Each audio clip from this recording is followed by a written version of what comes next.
Good evening, ladies and gentlemen, and welcome back to a brand new podcast coming onto YouTube, onto the football scene. Well, it's going to be the best podcast in a month's time because that's how we roll.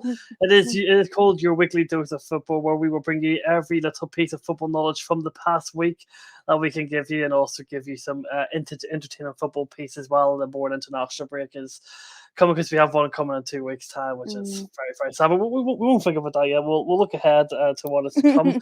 So I'm looking at my co-host Maisy, Devils United. I met her through STV Family's channel. That's how I knew her, and she's agreed to be the co-host of this podcast, which she said we will be doing every week, and we'll see where it goes, and we'll get people on. So if you want to tell everyone about yourself, because a lot of my fan base won't know who you are, so if you want to let everyone who know who you are, where they could check you out, who you support, and whatever else you think's important. My name's Maisy. I'm a Man United fan. I've got my own channel. It's called Devils United. I do it based on Man United men and women football. I started my channel roughly around a month ago, and I've got roughly around 212 subscribers when I last checked. So it's going well so far. And I thought, yeah, I would absolutely love on being Josh's co-host. I love to speak to obviously rival fans just to get their input on football, because everybody's opinion is just absolutely amazing. That's a very good answer. Obviously, as I said, obviously you're on quite a few channels. Obviously, very mainly Manchester United channels. Hopefully, this podcast is a bit different. We'll be looking at a wide range of football content. We'll talk about how bad Solskjaer is. We'll talk about how Ronaldo's overrated. Whatever else, just to annoy you Manchester United fans, because that's what I like to do. What would you like your goal to be with this podcast? What would you like your goal to be with this podcast? Where obviously we're going to be uploading this to Spotify, Apple Podcasts, Google Podcasts, a range of obviously YouTube as well, my channel. Where would you like this? Where would you like this? And what would be your message to the people watching this? For everyone who is watching this, I literally only started doing streaming literally just in June or July period. Maybe I'm probably just not down with everyone, but I even thought, what's a podcast? When I was first asked to go on a podcast, I was like, what is a podcast? But then when I started getting into it, I was like, wow, I really love this. I love talking about football, because that is literally what I do. I talk about football constantly.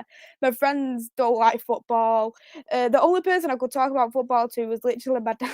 I had no one else who I could speak about football to. So I just love doing these podcasts just so I could speak about my views on football, get everybody else's views, and eventually one day I do love as well just to try and speak to new people, see what they have their opinions on the football opinions too. I just love getting everyone's opinions, really, and then it just makes me reflect on, wow, I wonder why this person has this opinion. This is quite interesting. It makes me think as well, thinking, okay.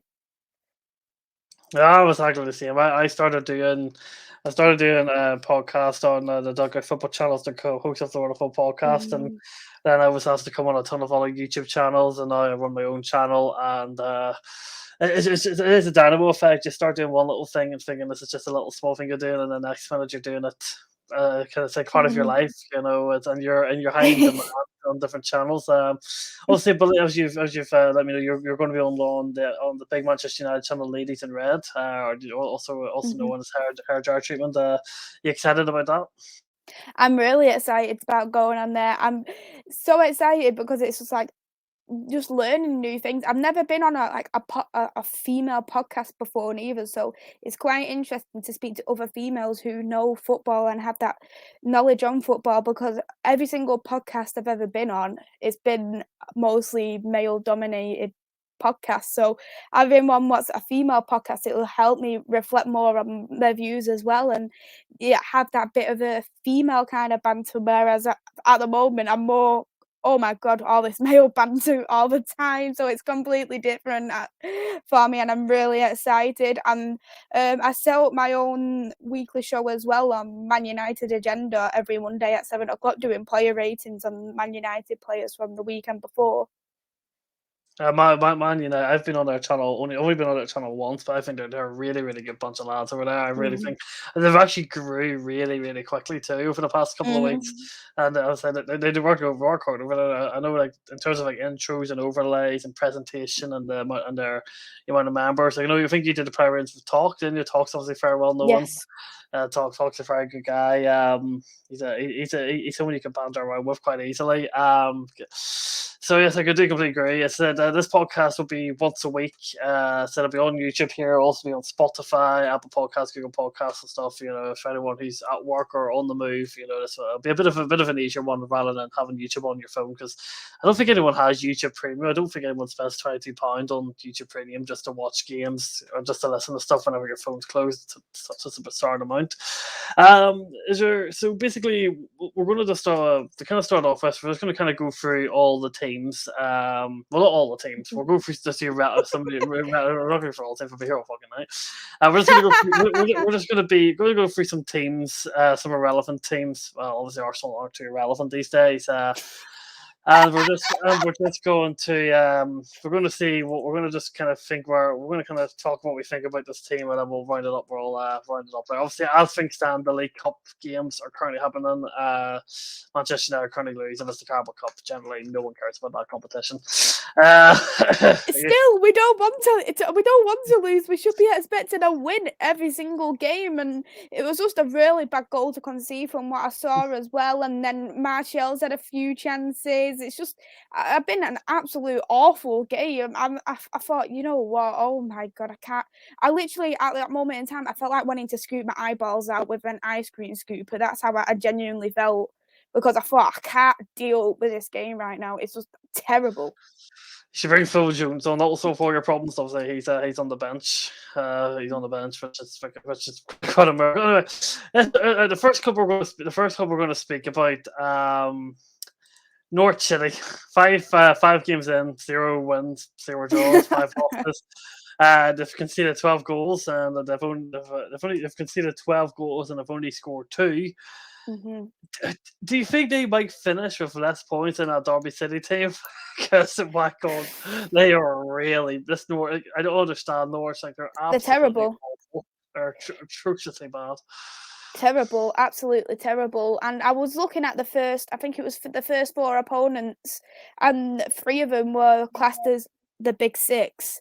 So they did have some hard opponents at the same time, but I still expected them a little bit better than them when they played against Watford for one. So at the same time, I'm really not surprised about Norwich. They're just like a little yo-yo team. They're in, out, shake it all about in the Premier League. Like, they'll be back in the Championship next season. They'll win that, and then they'll come back in and they will get relegated again. That is just typical Norwich. They just need another league in between the Premier League and the Championship, because that league will suit them very nicely, to be honest. Put them in there, put Watford in there, put Fulham in there as well. Well, see, the thing with Norwich is that Daniel Farke, like, he looks like he's incapable of managing this team in the Premier League. They're so naive. Like, they generally have, like, they don't look like they have a style of play. He never changes the No. formation. It's just like he makes changes to the team, but like it looks like the players just don't know what they're doing in the Premier. Like a bunch of it's 11 headless check. Oh no, 11, 10 headless checkers. I think Tim Krul does what he can in a very, very bad team for the decent goalkeeper that he is. But I just want Norwich gone. Like put them down the League One or something for a while. I just can't be bothered with them. Like it's an easy 3 point, but like It is. It's easy 3 points, but they'll still probably put their A game on against Chelsea and Man United, let's just be honest, because that's the kind of team they are like. And Watford will do the same. They'll put their A game on again, and it'll just absolutely drive me insane when we play against yeah. them. They were at home to Liverpool last night. Liverpool They made a was. full rotated team. Norwich played a decent enough team, and they still got to play that. And that made him score twice. He doesn't have a Liverpool career to save his life. So, They yeah, had a 17-year-old Liverpool. They started a 16, 17-year-old, and they won by 3-0. I think he was called Kate Gordon. uh, Kate Gordon, he um, made his debut for Liverpool, and he's only 16, 17. And that was a really good game to make his debut on for the Carabao Cup against Norwich. Having that win, it really does help a lot. It boosts his confidence up a little bit, and maybe Klopp might think, oh yeah, well, start them again in the next round. Onto Burnley, and Burnley are no much better. They've only got a point. They've only got a point in 5 games. They've conceded 6 goals, and they've only scored 3. Could this maybe be the year Burnley go down, or is it No. just like classic Burnley? Sean Dice will hit a run. They'll go 15 games unbeaten. They'll be tough to score against. No one want to play them, or maybe they could go down. No, maybe not. I think in terms of Burnley, they've got the worst kind of style of football in the whole of the Premier League. They're so boring to watch. I think Like when you watch them, I like watching like certain teams. Like even if it's not Man United, if they play well, I like watching them. I don't mind watching them. But like Burnley, I would not watch them at all costs, no matter what team they play against, apart from Man United. Will not watch them one bit. I won't even watch them if they played against Real Madrid, even though that is the very unlikely thing in the Champions League. I just would not watch them, and I still think Sean Dice will find a way to keep them in the Premier League because there's so many worse teams at this moment in time who I feel like might get relegated. Like I think it's Newcastle's turn to get relegated. Let's just put them in the Championship. I'm not bothered. Get them away. I hate Newcastle with a passion. I just want them relegated now. I've had enough. I don't think United like Burnley either. Burnley always give United a game, no matter what. They do. They do. I remember that They've game. got a couple of good players though in Burnley. Like they've got Nick Pope on there. He's their best player, Nick Pope. I'm actually surprised how no team has snatched up Nick Pope because he is a really good player and he does keep in a fair few clean sheets. Not that he's done that this season, but overall he's a really good goalkeeper. And if he wants any kind of chance of competing with Jordan Pickford in the World Cup, he needs to move teams and he needs to be number 1 elsewhere. Well, that's fair enough. What about Newcastle under Steve Bruce? No win this season, 2 draws, 3 losses. You know, he has too much of a good squad to go down. But Steve Bruce, how has he still got the job? But he should have been. I actually don't know. He should have been sacked ages ago. This is just classic Mike Ashley going for the cheap option. But the fans hate him, the players hate him. I think his coaching staff hates him. He's such a bad manager, but he's still sitting in there, and he hasn't got Newcastle relegated somehow. It's lack of ambition. It's lack of ambition. Newcastle has lack of ambition. If they had ambition, even to be a mid-table team, they will get Steve Bruce sacked. And Steve Bruce, he always seems to perform near to the end of the season when he's like, I don't want to get relegated. That will be the only time he will pick up because that's what he did last season. I don't even think they've got a good squad. They've got 2 good individuals, St. Maximum, and they've got Callum Wilson, and that's it. They're a shocking team. I hate watching Newcastle. I hate the team. I don't know if you watched Rich Sport. I was on Rich Sport on Friday, and I said, imagine doing a swap deal with Arteta and Steve Bruce.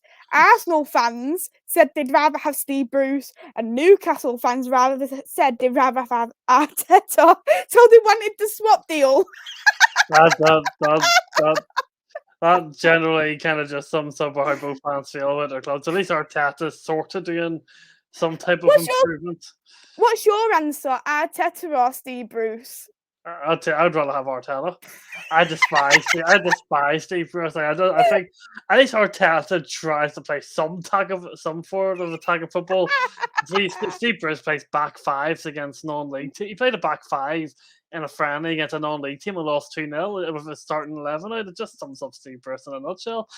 In terms of a manager who does the complete opposite of Steve Bruce, Marcelo Bielsa sitting 17th of Leeds, not to win a game yet this season. Second season syndrome, maybe, or is it just a slow start for Leeds? I think it's just going to be a slow start for Leeds. With Leeds, like I've said about Burnley, there is worse teams in that league who should be relegated. But for Leeds, last season, even though Leeds is a big rival of Manchester United, I actually enjoyed watching Leeds. I enjoyed the style of play because they're such an attacking team. It's just a joy to watch, and I like attacking team football. However, with Bielsa, which a lot of teams are sniffing out, he does not have a plan B. He needs to have a plan B when the team is doing rubbish. So really, what he should have done in this window, he needed another goalkeeper because Meslier is very young. He's about 20, 21. And I think him being the first choice goalkeeper for Leeds United is a lot of weight, it's a lot of responsibility. So I wouldn't have Melier as a first choice goalkeeper. I would have got another goalkeeper. I would have got someone else in defensing because the defense is absolutely shocking this season. They've done awful. They've obviously conceded 5 goals against us. They drew against Newcastle. I think they lost against Everton as well. So Yep. it's just awful, and I was actually expecting Leeds to be a lot better this season because I thought the second half of the season, wow, they've done a lot better. Like they've fixed up on the defensive issues, and then the comeback from international break and pre-season. Oh, typical Leeds. They're back to how they was at the very beginning. So obviously Wolves 16th, they'll be fine. They're just adjusting to a whole new style of play under Bruno Lage. What about Southampton 15? A lot of people had them to go down relegated. They haven't actually won a game this season, but they've actually drew their last 4 games. Obviously, 2 of them coming against Man United and Man City, so it's not too bad, bearing context in mind. I like Rasmussen a lot. I think he's a I like really, him. really, really good manager. Plays the right style. They press high. They play some good stuff. Mhm. It is just a question of where they finish in the. I don't think they'll get relegated. I No. think I think the big issue is that they didn't replace Vestergaard at the back. I think that's a big issue for Mhm. them. I think Alex McCarthy's a bit of a tube. He's not particularly the best goalkeeper in the world, but they've got some. If they're bringing a young right back from us, Ferrometo, he's done very, very well. James Ward-Prowse signed a Mhm. long deal. Adam Armstrong doesn't look too bad. He should be okay, shouldn't they? It shouldn't be. Yeah. I think people were overreacting when they said Southampton were going to Mhm. get relegated. Yeah, they did lose a lot of players, and it is always a blow when you do lose a lot of players because you've got to get them replaced. Vestergaard, I rated Vestergaard very highly last season. I thought he was a quality centre back. For me, I do quite like the Southampton manager. I think he's a good manager, and he is clearly doing something right if he is managing a draw against Manchester United and Manchester City, who are one of the two of the best teams in the league. So he's clearly doing something right if he is getting draws off big teams like this. So I can't see them getting relegated at all. I know a lot of people were thinking it, but I still said Newcastle. I was if James Ward-Prowse wants to come down any club, he's he's more than welcome to come to Chelsea. I wouldn't say no to that. Crystal Palace. Do you think maybe they under Patrick? I don't. Listen, Patrick Vieira. He's a bit of a weird one because Mm, he started off really, really badly, but they're sitting 14th, 2 draws, 2 losses, 1 win, not 1 win again, coming against Spurs. Which obviously we'll bump the Spurs very, very soon. It's a really hard one to call. A lot of players that are um a lot of players that are unproven in the league. I mm. think maybe 15th, 16th for them. It's going to be a difficult Mhm. year for them, but sure, they're just 3 worse teams than what Patrick Vieira has. Mhm. A lot of people were also reacting about Crystal Palace, thinking they was going to get relegated. I actually think Crystal Palace has been quite surprising. I actually don't think they've done that bad this season so far, and I feel like they might potentially be a mid-table team. I don't think they're doing too badly at all. So I say fair play on Patrick Vieira because he is understanding that team a little bit, and the more he is uh, in the team, I'd probably say you'll probably get used to it a lot better, adjust to the team, work out what's best for the team, what's not best for the team as well. And Patrick Vieira, although it's a weird person to pick as a manager, is also a very smart one because Patrick Vieira at Arsenal, he was a true leader at Arsenal. He understood the game, he understood the Premier League. So, as much as it's a weird manager, it's also a very smart choice from Crystal Palace, in my opinion, too. That's fair enough. All right, here we go. Here we go. This is when it starts to get interesting. Arsenal 13th under Michael Froda. Where do we? Where do we? And they have the European football. They're currently beating AFC Wimbledon only 1-0, which is a bit of a surprise. Where do you think they'll finish? Like, their squad isn't amazing, but you're still got Lacazette, Aubameyang, Martinelli, Ellie Smith Rowe, Saka, Thomas Partey. Gabriel looks like a decent player. You still have let's just remember that Aaron Ramsdale, he's got relegated twice. in consecutive seasons, is now the starting goalkeeper for Arsenal, which sums up this club in a nutshell. Thankfully, we don't have Stephen on here. If we had Stephen on here, it would be a really, really, really interesting. You would start him on a full rant. What are you thinking? Europa League, European Conference League, maybe a shock push for the Champions League, or is it going? Or are they going to miss out on Europe altogether again? Missing out on Europe. There's no chance they're going to get into the Champions League. The team is nowhere near good enough. Arteta will not do that. He's not even good enough to be in the Europa League. Conference League is a pushing. I actually think Arsenal is going to finish 12th place. That's where I predict Arsenal is going to finish. The team is not good enough at all. They're lacking in centre back with Ben White. Yeah, they bought Ben White. Yeah, good person to buy for the future. But Ben White was a wrong move, in my opinion, because he's still very young and you want someone. He needed to replace David Luiz, and David Luiz is a big centre back, he's a leader at the club. And then they bring in, let's bring in 23-year-old Ben White to replace him. No, you don't replace David Luiz with a 23-year-old Ben White. No, you would. He's not even the best centre back at Brighton. The best centre back at Brighton is Lewis Dunk. So if they had any ambition at all, they would have brought in Lewis Dunk, who is actually a leader at that club and who is a quality centre back for Brighton. They need some kind of a leader role in the midfield alongside Partey as well, because Partey isn't being able to show his true potential because he doesn't have someone alongside him to do that. Aubameyang, he isn't Aubameyang 2 seasons ago. Lacazette, he isn't the Lacazette who we've seen in the past neither. Saka, for me, is probably Arsenal's best player, and I think they're solely relying on too much on a 19-year-old player, and I think that's terrible. That's fair enough. The thing about Aubameyang for me is that Aubameyang, that the season he won the FA Cup, he tried his hardest, wanted a point to prove, and he got his massive paycheck. Now he doesn't give a damn because he knows Arsenal can't offload him. It's as simple as that. He got his paycheck now. He just doesn't care. He got the money. He knows Arsenal can't offload him. So, I just kind of just sums that up in a nutshell. For me personally, I think Arsenal will probably finish about 9th or 10th. I just don't think that. Listen, when you got Aaron Ramsdale in your goal, a guy who's been relegated 2 times, I don't know, man. It's just. He's like the Grim Reaper. He's just knocking on each team's door. I'm gonna get you relegated this season, guys. Skipping up the table a wee bit. West Ham United. No, obviously they've got the Europa League this year, so that's going to play a big part. Do we think they could maybe finish in the Europa League spot again, or is Europa League going to have its effect on what is a very small squad? Because you look at the 11 they've put out tonight, which is our French players. It's not amazing. It's bad. It's a bang average team. It is a bang average team who they put on. For me, though, I don't think West Ham is a bad team. I was actually initially thinking when Jesse Lingard was in their squad, is Jesse Lingard the person who is impacting West Ham, making them good for last season? But he wasn't, because they came through and they were still good this season so far.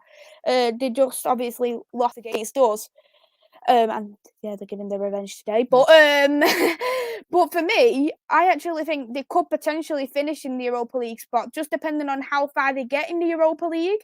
Because if, for example, they probably get to like last 32 and then they go, then I think they'll concentrate on getting that top 6 again. But if they go further into the Europa League, I think they'll make all their concentrations onto the Europa League, because they'll know they're not going to win the Premier League. So they want to concentrate on other areas in the other cup game, and I think the Europa League may potentially be their best cup they can win, because I don't think they're going to win the Carabao Cup. I don't think they're going to win the FA Cup. So that'll be the best opportunity for them to win a trophy. That's fair enough. Leicester take the lead against Millwall, just in case you're wondering. Leicester's winning. Yeah, no sign of Phil Jones yet for United. I think West Ham might get a European Conference League spot this year. I still really like their team. Big issue though, as we kind of seen against United when they have no Antonio, they don't have a focal point. Mhm. But I feel like they'll do some January business. I don't see them getting too far in the Europa League low. We'll get over that group stage fine, but I think after that, be a bit of a Mhm. struggle. Right, Spurs. Right, okay. Spurs is a hard one. All right. No, I'm gonna. People have disagreed with me. You might not. I think Nuno Espirito Santo is literally a nicer version of Jose Mourinho. His style of play is absolutely no different to how Jose played. They're defensive, they're ugly, they're rigid, they're counter-attacking, and I don't think Harry Kane is suiting his system whatsoever. I think Harry Kane's really Mm. struggling to adapt to this Nuno team, but they've still got a decent team midfield. It's okay, not too. Their attacks, meh. Besides Harry Kane, even Son hasn't really started off the season well at all. It's weird, though. I think Daniel Levy should have let Harry Kane go. I don't think Harry Kane wants to be there. I don't think it's had any positive impact other than other than Daniel Levy just having self confidence and he didn't get pushed into a transfer type thing because he's stuck up his own ass. Um, it's a really hard one. They could push for the top four, but I don't think they will. I think they're going to get a lot of draws because Nuno is just so defensive. He's very similar to Bielsa. He doesn't have a plan B. Mhm. He's a very much a one-dimensional manager, and we've seen that against Chelsea where Tuchel adapted at half time. Nuno didn't adapt at all throughout the 90 minutes, even when they were getting outplayed. So, what do you make? It's a hard team to call Spurs. It's one of those flop teams that could go either way. Yeah, it is a very hard one to predict. I do think Spurs will probably get into the Conference League though next season. I think that's probably where they'll end up. But They could even win their first game of the group stages as well against Rennes. mm, mhm. For me though, with Spurs, it is a tricky one because I don't know. I didn't mind Nuno at Wolves, maybe because it's Wolves and no one really cares for Wolves. But I didn't really mind him at Wolves. But at Spurs, you think the first 3 games, oh my, Nuno's got all 9 points, okay. But then when that shocking defeat, 3-0 defeat at Crystal Palace, you think, whoa, what's going on here? He is giving more opportunities to the youth players, what Jose Mourinho does not do, and I like it when teams do give opportunities to youth players because it's nice for them. And then are they good enough for the club? Are they not good enough for the club? I think it's good they brought in Brian Gill as well. I think he will be a good prospect for Spurs in the next couple of years, or they're investing into the future. They should have let Harry Kane go because it's clearly obvious Harry Kane does not want to be there. But you need to look at the same time, Harry Kane was the one who messed it up for himself. He signed that 6-year deal. He should not be the one who is saying, I'm not coming to training when he's got 2-3 years left on his contract. No, you are going to training. You're the one who decided to sign this 6-year contract. He knew Spurs doesn't win many trophies. He knows Spurs is going to have a less chance of winning the Premier League compared to other teams. So why sign a 6-year deal? For me, that's lack of ambition. And then he's trying to be the one calling all the shots. No, it doesn't work like that. If he had 6 months left on his contract, fair enough, but he doesn't. He has 2-3 years left. So, but Levy should have been right, we're selling him on. Because I know City wanted to buy him for 100 million plus a player. So why didn't they just do that? Because that player, it could have been Jesus, it could have been Laporte. They're not really that bad players. Maybe Jesus could have adapted into that, and then they could have put Son up front, and then they could have put Jesus on the wings.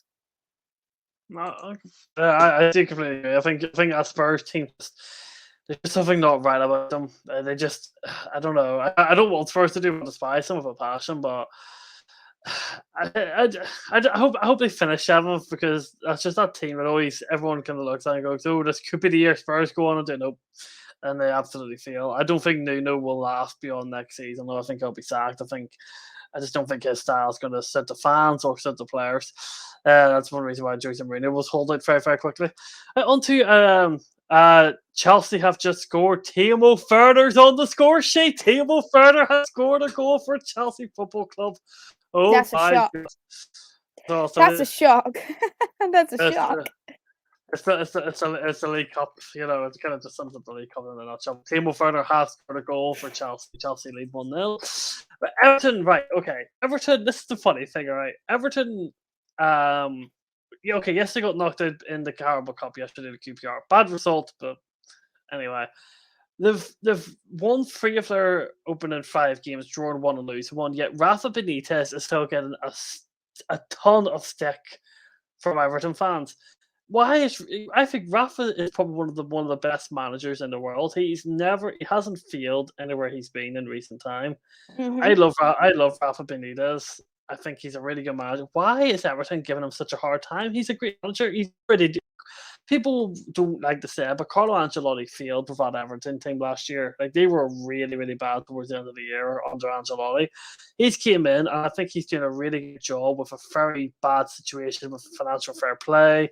Can't really bring players in. He's made Demarai Gray, Townsend look like decent signings. I think Everton are going to be a really, really tough team to play this year, but Rafa Benitez is getting a ton of hate from Everton fans unfairly and undeservedly. Mhm. Yeah, it's a hard one to call, and I think Everton will probably be a mid-table team in terms of Europe. I don't think they'll get there, but in terms of perhaps a mid-table team, then yes, they are going to be a difficult team to play. We have noticed that last year when we done that 3-3 draw at home against Everton. So if they play like they did like that every single game, they are going to be a very hard opponent to play. I hated playing Rafa Benitez when he was at Newcastle because that team was so difficult to play against. And imagine with Everton, yeah, it's Mm-hmm. difficult.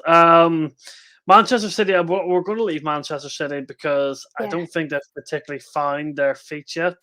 I still feel like they're trying to figure out who's going to play up front, who's going to play on the wings. That's a team I think Pep I really think has to they'll figure end out. up picking Fernan Torres or they'll pick Raheem Sterling though. Jesus has come out and said, "Oh, I want to play on the wings. I prefer playing on the wings." He was He was a replacement striker to the old striker they've got. I think them having no striker is going to bite them. It will bite them eventually, and they're not finding their feet at all. They should have, like the people thought about Manchester United, they should have well and truly buried that game against Southampton, and they didn't. No, can't say I disagree on that whatsoever. Um, it looks like Bruno Fernandes is coming off Manchester United. Oh, we've got a goal. Is it still one? Still 1-0. Right, here we go. Wolves have just equalised against Spurs from 2-0 down. It's now 2 each at Molyneux. We're talking about banter and Spurs. Spurs have conceded. It's now 2 each. Have bottled a 2-0 lead in the Carabao Cup. Surprise, surprise, Spurs bottling things. Where have we heard that before? Okay, let's move on to your club, Manchester United. All right, so good way to talk about Manchester United. You win a game, Ole Gunnar Solskjaer is the best thing since sliced bread. You lose a game, Solskjaer out. That's the A lot of people. The thing is, there is this Ollie out trend, and no matter what, people are going to be Ollie out. There is a lot of people Ollie out. It trends on Twitter before the game. That's how a lot of Ollie out fans are like the trend. And then once United win, hi, where are you? Do you want to come out? They're nowhere to be seen.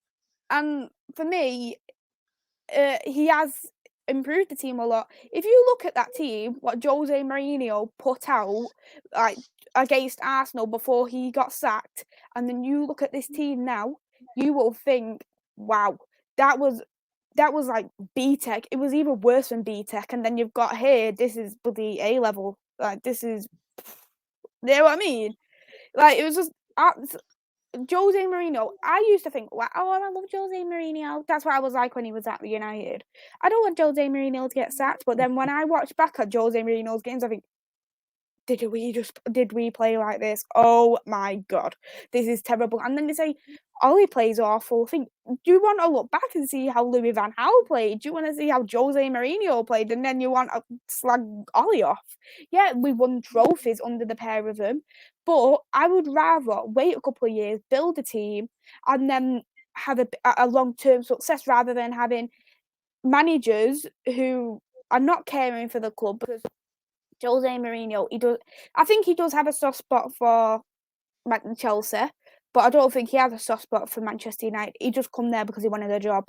and I think that's the same with numerous of other teams he's been at.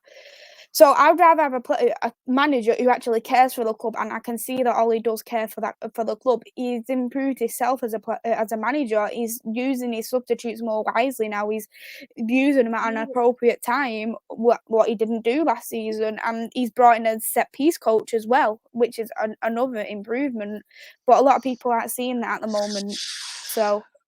Yeah, I completely agree. Well, I think this is the make or break year for for Solskjaer. He It has is. to he has to win a trophy this season. There's no doubt. If it's an FA Cup or even if it is just a League Cup, he has to win a trophy this season. If there's a similar case, which I can't see it, but if there's a case for say you did somehow go into the Europa League again this season or something, yeah, he's a manager. He has a lot of pressure on him from board level to the to the fans. The only thing though about United so far is I still don't see a style of play with Man United. I feel like one thing I've kind of said to people, and some people agree, some people don't. I feel like sometimes you just have so many good individuals on the pitch that sometimes it takes care of itself, such as Ronaldo or Bruno Fernandes or Jadon Sancho or Rashford when he comes back. So Mason Greenwood is coming on for Manchester United. There we go. Mason Greenwood, he is a quality young player. The fact that he improved so much when Cavani came to Manchester United, you could tell him and Cavani had such a soft spot for each other. It was just adorable. Like it was that. I think it was what was it again? It was against Roma, and the Roma player started on Greenwood, and Cavani pushed him. He was like, "Yo, like what are you doing, you?" Like, and then he was squaring up to two of the players so he could fight for Mason Greenwood. It was just adorable. And that just honestly, it was just really nice. And having Cavani, who scored one of the highest goal scorers in Europe, you've got Cristiano Ronaldo, one of the best players in the world, having them two at Manchester United, and then you've got Greenwood, a young player, only 19. He wants to do well for Manchester United. He wants to be. I'd say he's a long-term solution for a striker in my eyes.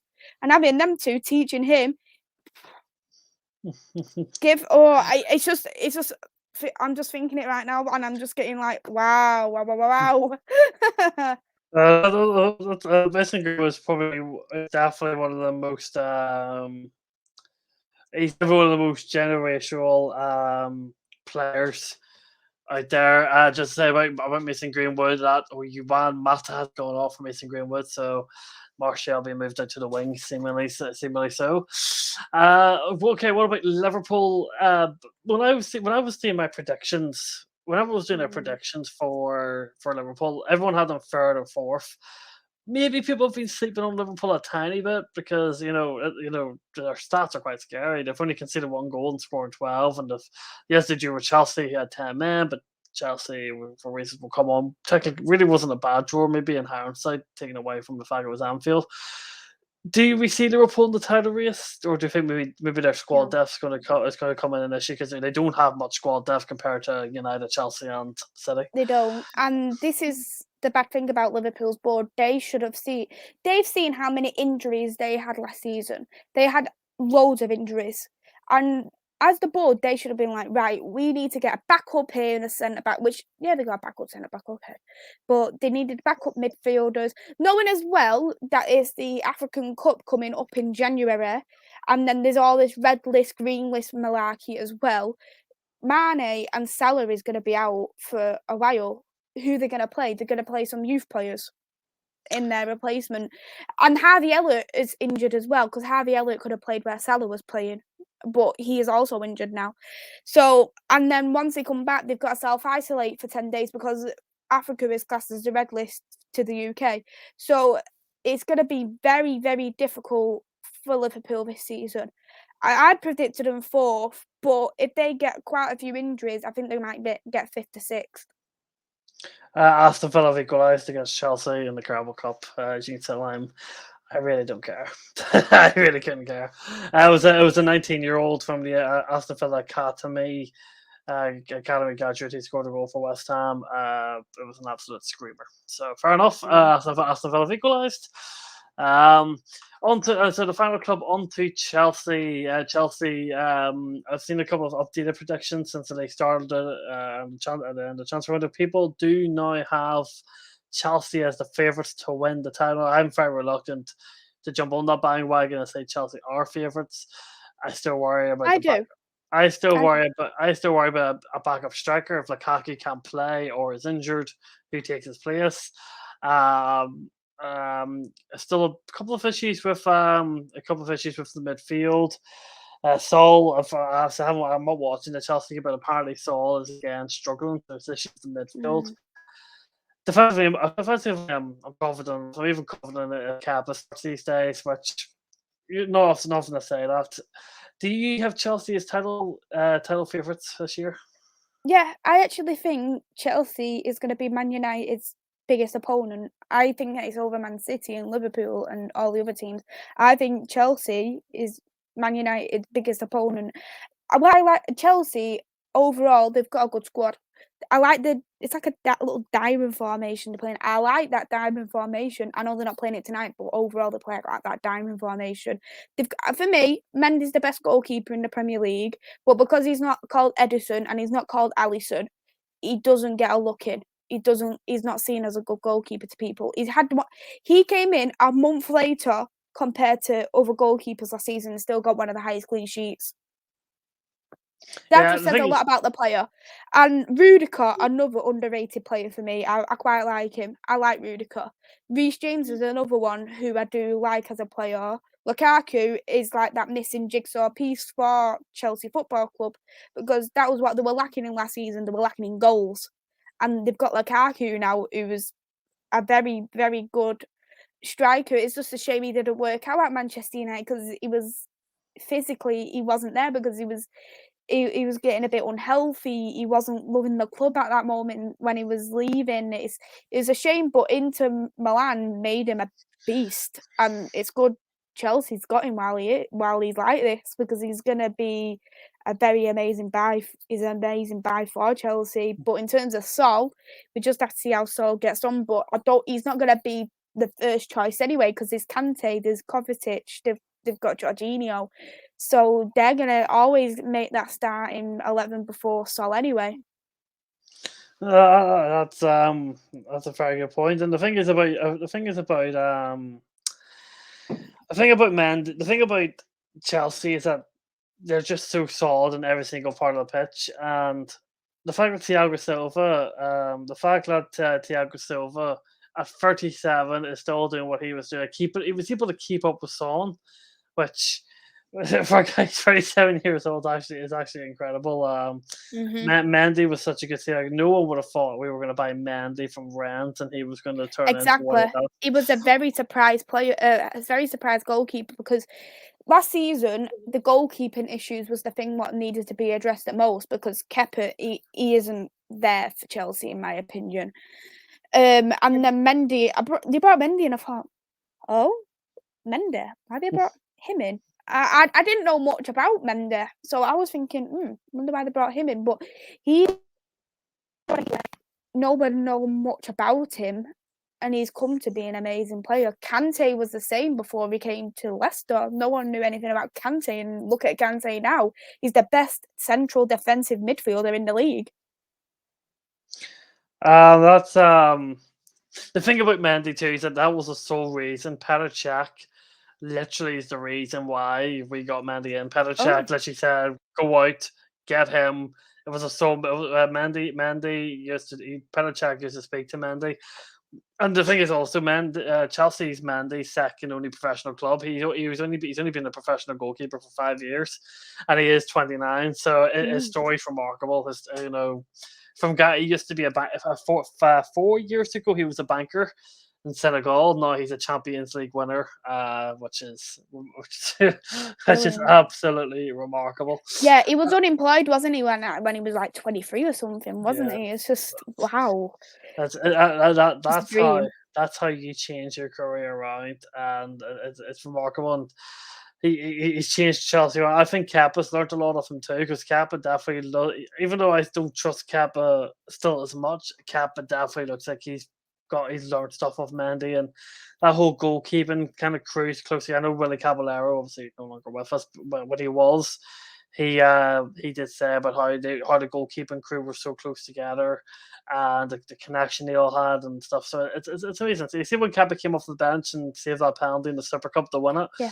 It's just that was one great game management by Thomas Tuchel, but it was also very good to see the guy actually just flowing with confidence again.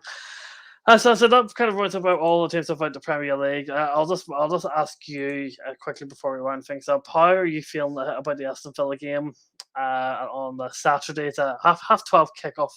Is it? That's a lot. That's just. Half 12. Yeah, I think it's a half 12 I kickoff. thought Yeah, I thought I thought it was the Chelsea game, or did they move up? it must have moved. Must No, have moved. apparently both games are at half 12. Oh, okay. That's mad. I Yeah, that's let crazy, me see. isn't it? I think Google's lying to me. There's no way both games are at half 12. I'm No, having a okay, look. no, you actually are. Yeah, both games are They're at both half half 12. 12. I Okay. haven't seen that. I haven't seen two half 12 games before. I That's think definitely. I've seen two o'clocks before, but not two half 12. So Oh, interesting. all right, okay. Well, there we go. So Chelsea and United both at half 12. I actually We're missed not. the match. I know which one people would rather watch. I'm actually going to miss the Chelsea game because I'll be going to my local team. So I'll be listening to the radio on the way up on that game. Hmm. Um, Mason Mount's just missed a sitter. Great. I'll tell you Um, something. If I was supporting my local team, it'd be Man City. So no, thank you. yeah, so two very different teams over here and over now. And so Aston Villa, that's Aston Villa in the league when we played them, give us one hell of a game. They just beat Everton 3-0, and they're giving Chelsea pretty much a really good game here in the League Cup. Is it going to be a far harder game than some people think? But Mhm. you're surely expecting to beat them with Ronaldo, Bruno Fernandes, Jadon Sancho, Luke Shaw, Old Trafford. You're surely still expecting to beat them. Yeah, I still expect to win every single game, regardless who we play. We could play Bayern Munich, um, or we could play like I don't know PSG or whatever with Messi in there. I still expect to win because as a Manchester United supporter, and you'd agree if you, as a Chelsea fan, you want to win every single game. You won't settle for anything less, and that is the same with Aston Villa. Yeah, they've improved massively. Dean Smith, he's done well in the transfer market. Do not get me wrong. But look at Aston Villa squad, look at Manchester United squad. We should definitely have the game in the bag, but you just can't predict things like this at the end of the day neither. We just have to see what kind of team we bring out, what kind of team Dean Smith brings out, and just go from there, because I know there's been a couple of games where Aston Villa has struggled, but maybe it's just because they was adapting to the league. So we'll just have to see if it's going to be a struggle, is it not? Hopefully it is. I hope so. In terms of changes for Manchester United, there, I think these are two changes you'll like to hear. So Alex Telles is off, Engel is on, Lingard's off, and Bruno Fernandes is on. So Donny van de Beek is going to play 90 minutes for Manchester United, which not something It's you a hear shock. very often. It's nothing. Yeah. And in terms of Chelsea, Thomas Tuchel is bringing on big Romelu Lukaku. He's been called, so kind of sure Chelsea are kind of desperate to get a goal, and it backs up my point about a backup striker. But that does bring the end to the first of our week. The football said is more of an intro, kind of flying a flow from next week. I'll be full on, but Hmm. we'll be going into more detail about the game stuff. This was kind of just warm our voices up and kind of just get a flow, kind of an idea of how I want to do that. So thank you very much for coming on again. If you want to shout out your channel, what's coming on between now and next week, for anyone who'd be interested in checking you out. Yeah, my channel, it's Devils United. I do Manchester United men and female football. I'll be on live on my own channel on Sunday at 8:30, and I'll be doing a match reaction to the Aston Villa game. So if you want to check that out, then yeah, check it out. But if not, you can find me on Twitter, which is at 2_MUFC Maze. Yes, that's it. All links will be in the description if you're interested in checking out. And I just need some very depressing news. That the fact that this, if I would say this hurts bad, that Ross Barkley is coming on for Chelsea. Uh, Ross Barkley, man, in 2021, Ross Barkley. So you imagine that you bring on Romelu Lukaku, and then Ross Ross back. Barkley at the same time. Like that's just like that's actually horrible, man. Like, dear. If they scored a winner or something for the one complete. But thank you very much, Maisy, for coming on. Thank everyone for joining. Make sure to hit the like button, subscribe to the channel, check the socials down below. Also check the Blue Podcast out because that's where I also work. And send me and her with me and Maisy will be back next week for another video. Hopefully a Manchester United loss, a Chelsea win, the blue flag flying high, and the only goal on Solskjaer has been sacked. So that's what we're looking. That's what we're looking for. Okay, Maisy disagrees, but we all know that's what's going to happen. But anyway, thank you everyone for joining, and we'll see you again very soon. Bye bye. Bye.